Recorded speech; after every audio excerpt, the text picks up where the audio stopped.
You wake up, walk to the kitchen, and there it is, a dead bird, a mouse, maybe something you can't quite identify, placed carefully somewhere you'll definitely find it. Your cat is sitting nearby, watching you, waiting. Most people react with horror, some with reluctant gratitude. Almost everyone assumes their cat is just following some primitive hunting instinct that has nothing to do with them personally. But it does have something to do with you. Specifically, directly, and deliberately. What your cat just did is one of the most communicative things they're capable of. And the message behind it is something most owners spend years completely misreading. Here's what's really going on. 1. They brought it to you because you're the one who matters. Start with the most important detail. Your cat didn't leave that animal where they caught it. They didn't eat it on the spot, which would have been the simplest and most practical outcome. They carried it, sometimes a considerable distance, and they brought it to a specific place. A place where you would find it. That choice wasn't random. Cats are deliberate creatures. They don't expend energy on things that don't serve a purpose. And the purpose here was clear. Delivery. To you. Intentionally. In the wild, cats don't share prey casually. Sharing food, actually carrying a kill somewhere and leaving it for another, is something cats do within their closest social bonds. With members of their colony. With kittens they're raising. With the specific creatures in their world that they've decided are worth providing for. You made that list. That's what the dead animal on your floor means at the most fundamental level. Your cat looked at you, assessed their relationship with you, and decided you were someone worth bringing food to. That's not gross. That's an honor. Even if it doesn't feel like one at 6 in the morning. 2. They think you don't know how to feed yourself. Here's the part that's equal parts humbling and endearing. Your cat watches you every day. They see how you eat. They see you walk to a cold metal box, open it, pull out things that were never alive, and consume them without any apparent effort, skill, or participation in the actual process of obtaining food.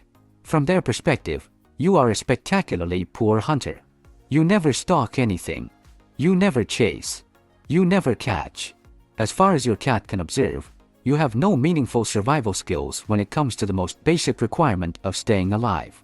And they have watched this pattern play out, day after day, with what can only be described as growing concern. So they intervene. Mother cats do this with kittens who haven't yet learned to hunt. They bring prey back, not because the kitten asked for it, but because they need to eat and can't provide for themselves yet. The mother is teaching, demonstrating, providing while simultaneously showing the kitten what food actually looks like in its original form. Your cat is running that exact same program, with you as the kitten. They're not being condescending. They're being responsible. In their mind, someone in this household needs to make sure you don't starve, and they've elected themselves to the role. And if this is making you see your cat's gifts in a completely different light, hit like and subscribe. We want to reach every owner who's been missing the real meaning behind what their cat does. 3. It's a measure of how safe they feel with you. Here's something that gets overlooked completely. Cats don't bring prey into just any environment. In the wild, a cat carrying a kill is at their most vulnerable. Their mouth is occupied. Their attention is divided. Their ability to react to a threat is temporarily compromised. A cat carrying prey takes a genuine risk every step of the way. So they only do it somewhere they feel completely secure. When your cat brings a dead animal into your home, and specifically to you, they're making a statement about how they experience your space. This place is safe enough to carry something valuable into. This person is safe enough to bring it to. That's not a small thing. Safety, for a cat, is the foundational condition for everything else. A cat who doesn't feel safe doesn't relax, doesn't play, doesn't bond deeply. The fact that your cat carries their most prized possession through your home and deposits it at your feet means they've classified your space and your presence as the most secure environment available to them. You're not just their person. You're their safe house. 4.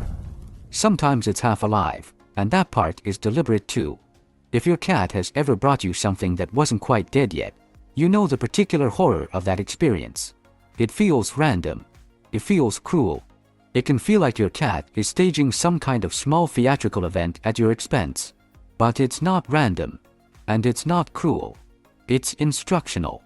When a mother cat wants to teach her kittens to hunt, she doesn't start with dead prey. Dead prey teaches nothing about the actual process. So she brings something live, injured enough to be manageable, but still moving, still requiring a response. She's creating a training scenario, a controlled opportunity for her kitten to practice the skills they'll need.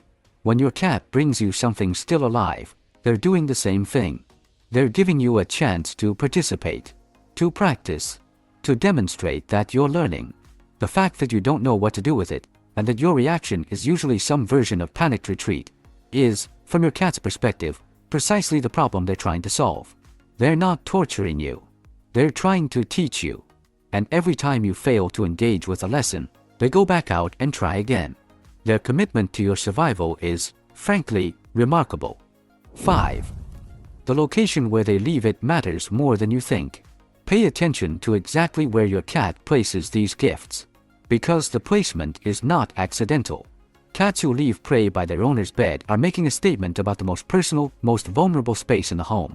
The place where you sleep, where your defenses are lowest, where you'd most need to have food nearby if things went wrong.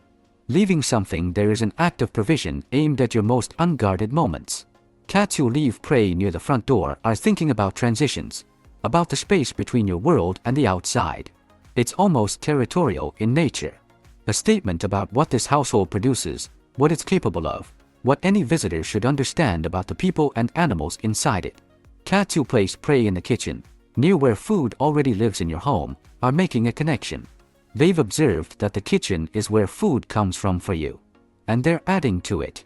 Every location carries meaning. Your cat didn't just drop something randomly. They thought about where you'd find it, what that placement meant, and what they wanted to communicate by choosing it. The gift itself is the message, but the address tells you who it was meant for and why. 6. It's the most unfiltered love your cat knows how to give. Here's what all of this comes down to. Your cat cannot buy you anything, cannot write you a note, cannot sit across from you and tell you in words what you mean to them or how much thought they've given to your well-being. What they can do is hunt. And in the entire vocabulary of things a cat is capable of doing, hunting is among the most demanding. It requires patience, skill, physical effort, and risk. It's not something they do carelessly or direct toward just anyone. When your cat brings you a dead animal, they are giving you the thing they worked hardest to get. The thing that cost them the most. The thing that, in their world, represents real value. Not comfort, not proximity, not a slow blink from across the room. Something they went out and earned and then chose not to keep. They gave it to you instead. That's the message underneath all the biology, all the instinct, all the maternal programming. Strip it back far enough and what you find is simple. Your cat looked at what they had, looked at you, and decided you should have it. Not because you asked, not because they needed anything in return, but because in the quiet, unsentimental, completely honest way that cats experience the world, you matter to them enough to give you the best thing they have. Every time. Even when you don't want it. Even when you yelp and back away and fail to appreciate the lesson entirely. They go back out. And they try again. Because to your cat, making sure you're provided for isn't optional. It's just what you do for the ones you love.